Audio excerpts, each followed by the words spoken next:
So now, you're living life and you know what you don't want and you give birth to a new idea, and the source within you rides that rocket and literally becomes it vibrationally, as all things are become vibrationally before they become manifestationally.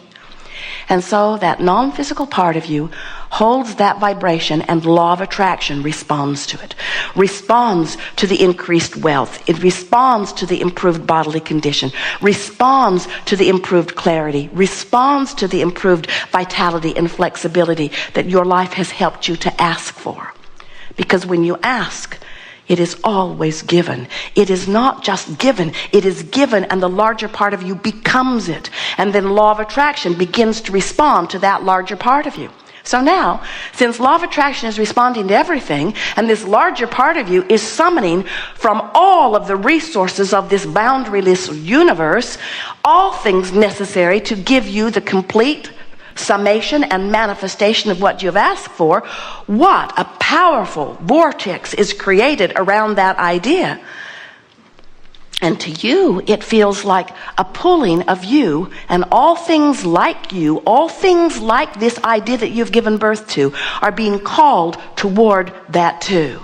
And when you go, you feel eager. When you go, you feel elation. When you go, you feel euphoric. When you go, you feel energetic. You feel vitality. You feel frisky. When you don't go, you feel disappointed. When you don't go, you feel angry. When you don't go, you feel frustration or overwhelmment. In other words, every negative emotion that you feel is for one reason only. The larger part of you is calling you, and you're not going. Now, we want to clarify that statement because it wasn't completely accurate. Oh, you're going. You're going. The question is, are you going willingly? In other words, you can't not go. The current is strong. The becoming of you is happening. But often we see you take your raft down to this river, and you put your raft in, you've got your oars, and immediately you turn it upstream and begin paddling very hard. And we say, why not turn and go with the flow? And you say, oh, that seems very lazy to me.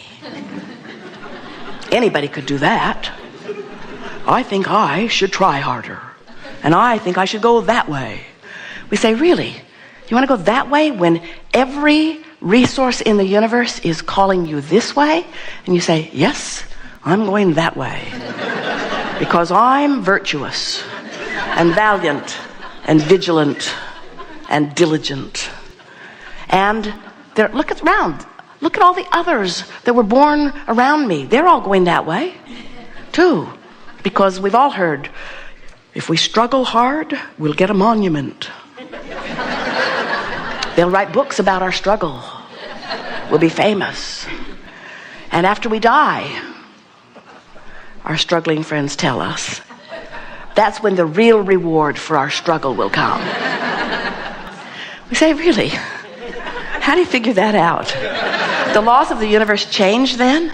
Are you saying the laws of the universe don't apply everywhere? There aren't universal laws, there are earthly laws, and then there are spiritual laws, and they don't apply across the board? Law of attraction is a universal law. And your well-being is universally understood. And the source within you knows your value, and when you don't, you're paddling upstream. And then we say, and our physical friends rarely hear us in the beginning in the way that we want them to hear it. Then we say, and nothing that you want is upstream. Everything that you want is downstream, because everything is being held by that which you really are, and you're being called toward it, and that's why there is a stream. That's why you feel emotions. You can feel when you're moving toward who you really are. The source within you adores you. That's the drum that source beats. And when you're mad at you, you're upstream. The source within you knows your value, your worthiness, and your ability to achieve. And when you doubt yourself, when you don't like the results, when you beat the drum of not enoughness, you're upstream. The source within you knows the unlimited nature of this universe that is expanding exponentially in direct proportion with the desires that you are giving birth to. And when you beat the drum of not enoughness, you're upstream from your own current. But the good news is you will never feel negative emotion again and not know that it always means the same thing. You're not letting you keep up with who you have become. And we so want you to understand that keeping up with who you have become is what you were born to do. There was not some standard that was set for you before you got here. You said, I'll go forth and I will create my reality. I'll go forth and this environment will inspire me to my expansion. And the source within you says, yes, that is my expansion too. You will go forth and inspire our expansion. And when we get a glimpse of it, we will turn our undivided attention to the expanded idea. And you said, I'll come with you. And you always do. When you croak, you close the gap. Every single time. We try to be disrespectful about death since there isn't any. When you withdraw your consciousness from this time-space reality, you become the expanded being that you have expanded to by virtue of this physical life experience. Don't you just love knowing that? Don't you love knowing that the purpose of your life is for that joyous, never-ending expansion? You didn't come forth to get something done that needed to be done. You came forth to be inspired to something that you wanted to do. You wanted to be inspired to the new idea because you know from your eternal, non-physical perspective that there is nothing more exhilarating than to take the knowing that you are and focusing it upon some environment and coming to a new improved conclusion and then turning your undivided attention to the new desire and feeling universal forces bringing it into play. You see, sometimes when you're creating a car or a relationship or a new house or an improved bodily condition, you feel inferior in your creating because after all, that which you call God creates worlds. And we want you to understand that's exactly who you are and what you're doing. You are expanding this world by virtue of your attention to the details of it. It's fun to talk with you and exhilarating to help you to remember who you are. And the theme of this Art of Allowing workshop is always the same. We want to show you ways that you can consciously keep up with who you are becoming. And we want to remind you that if your own life wasn't causing the larger part of you to become even more, then you would never feel negative emotion when you don't go. You only feel negative emotion when life has caused you to cause your stream to move faster, and you don't move along with it, you see. Jerry and Esther had a wonderful experience last summer. They went whitewater rafting. They were on a river in Colorado, and it was a very big river, fast-moving, class 4 rapids through most of it. And the river guide said to them, almost as soon as they began the day, friends, this is not Disneyland, and we cannot turn this river off. And it got their attention because it made them realize this river was going that way, and so were they. Not one of them, there were several rafts that went in at the same time. Not one of them even contemplated turning the raft upstream and fighting the current. It was so obvious that the current was going to have its way with them. And we would like to make that obvious to you. We want you to know that this river of life, this source that is you, this source that you have caused to call you more and more and more downstream, will never stop calling you. Once you have actualized a desire by living life and giving birth to it, the source within you will call you to it. And when you go, oh, you feel so good. And when you don't feel so good. So we are eager to talk with you about anything that is important to you. You've been living life and throwing things out there into your vibrational escrow, and the source within you has received them and is holding them. And now in this gathering, we will find ways to call you easily toward that which your own life has caused you to become. That's why we call it the art of allowing, letting you be who your own life has caused you to become. Not getting you to be something that somebody else wants you to be. Not getting you to meet some other standard. There is no other standard. There is no gap other than the vibrational gap between who you really are and who you're letting yourself be at any point in time. Jerry and Esther have navigational systems. You do too. The system knows where they are. They program where they want to be, and the system gives them never-ending, incessant verbal and visual description, calling them toward where they said they want to be. Your guidance system is the same way, except that you feel it rather than reading it on a screen. It's what your emotions are. The better you feel, the more you are moving in the direction of who you have become.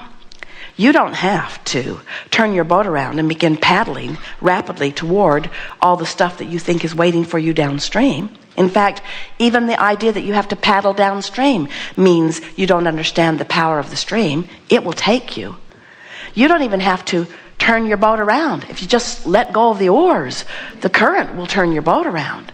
When you let go of the oars, which means when you stop trying, when you stop the struggle, when you stop defending or rationalizing or even focusing on what's wrong, when you stop the complaining, when you're no longer focused upon the absence of what you want, in the moment that you stop doing that, your boat begins to move toward what you want. And in that moment, you feel relief. And relief is the emotion that you want to reach for. Because it does no good whatsoever to compare yourself. Oh, I feel bad and you feel good. So what? Oh, I'm sad and you're happy. So what? The comparison of how anybody else is doing in their vibrational gap has nothing to do with you. The only thing that matters to you is how you feel right now and how you feel when you release a little resistance. In other words, we want you to leave this gathering knowing that your quest is just a little relief. Somebody calls you on the telephone and they make you so mad. They make you so mad. They told you something that you did not want to hear. And you think, I am so mad. In the moment that you realize that you're feeling that way, what we want you to now realize is you're mad, but the source within you isn't. You're not feeling good, the source within you is. And so what you want to do is release the thought that's made you so mad, and in the releasing of it, you will automatically turn towards something that feels better. We've never seen any of you be very effective at just all of a sudden putting your brain on pause. I'm mad. Oh wait, where's that button? Oh, there. That's so much better. Who am I? Where am I? There is no pause button. In other words, you cannot turn your thinking mechanism off. You can only point it in different directions. So if you're angry about something and you don't want to be angry, find something that feels good. But the tricky thing is, if you're angry and have been there for a while and you say, oh, I think I'll turn my attention towards something that makes me feel wonderful, you don't have that broad of a range, because law of attraction won't give you a bright, fluffy thought when you are having one that is really angry. So the best you can do, and it's good enough, is find a thought that's a little less angry, a little less angry, a little less angry, until eventually you're a little less angry, and then you're not angry at all. You're just frustrated. And then you're a little less frustrated, and then you're not frustrated at all. You're hopeful. And then you're a little less hopeful. In fact, you're not hopeful at all. You're believing. You're just reaching for these gradual increments of improving the way you feel. Don't ask yourself to do the impossible. Don't say, I feel bad and I'm going to immediately get feeling good. Say, I feel bad and I'm going to feel less bad. I'm going to feel less bad. I'm going to feel less bad. There's nothing wrong with feeling less bad, less bad, less bad, less bad, less bad, less bad, less bad, less mad, less bad, less mad, till all of a sudden you feel good. And you'll know when you find that turning point. You'll know when you feel frisky again. You'll know when the day looks bright again. You'll know when the fog lifts up off of you. You'll know. Just don't demand the impossible. Just do it a little bit at a time. And that's what we're here to talk about. Anything you want. What is it? Very good. Begin right here. Stand if you think it's you. Yes, you are the one.